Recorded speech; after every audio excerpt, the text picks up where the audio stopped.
Hurricane Katrina, one of the most devastating natural disasters in U.S. history. More than 1,800 people lost their lives, while countless others lost homes and livelihoods.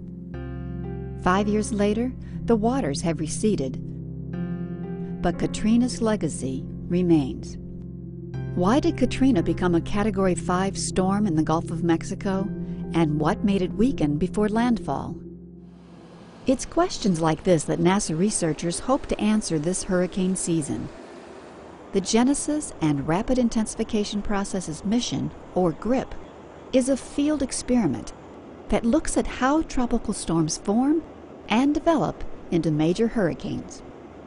This experiment is designed not only to help the experts better understand which of the tropical disturbances will develop into tropical storms or hurricanes, but also help them predict which ones will intensify to monsters and which ones will fizzle out rapidly.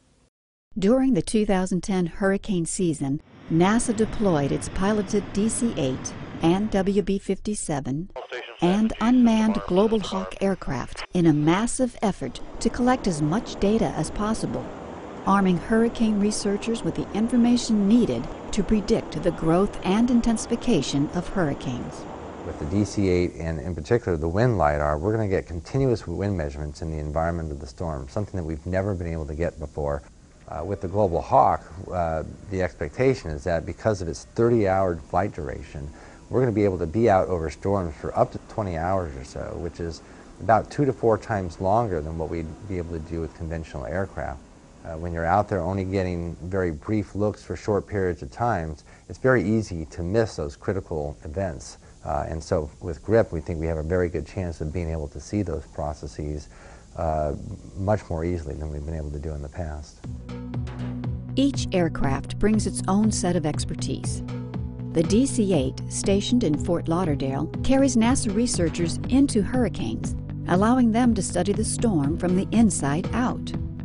It is capable of reaching altitudes of 42,000 feet and is helping scientists with sensor development and verification and studies of the planet's surface and atmosphere.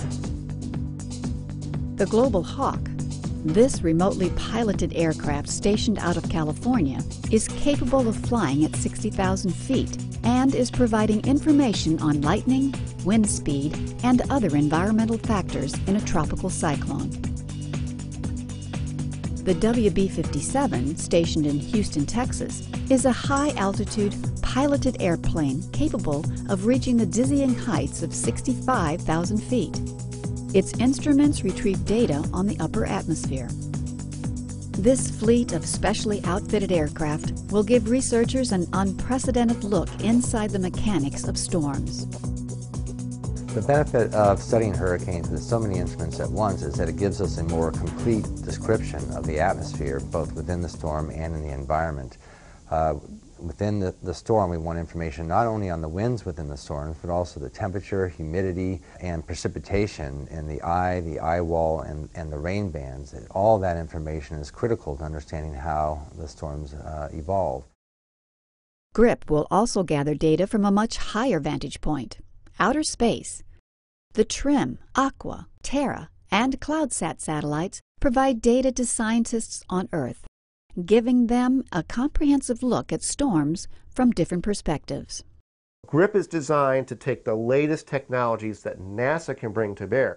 Satellites, aircraft that fly in the storm, aircraft that fly over the storm, systems on the ground. Let's put it all out there for 6 weeks and see what we can learn about the physics of these storms. The flights conducted through GRIP this hurricane season will undoubtedly provide vital information on the life cycle of hurricanes. This information will help scientists predict the birth of potential hurricanes and understand why some tropical cyclones can go from a Category 2 to a Category 5 hurricane in a matter of hours.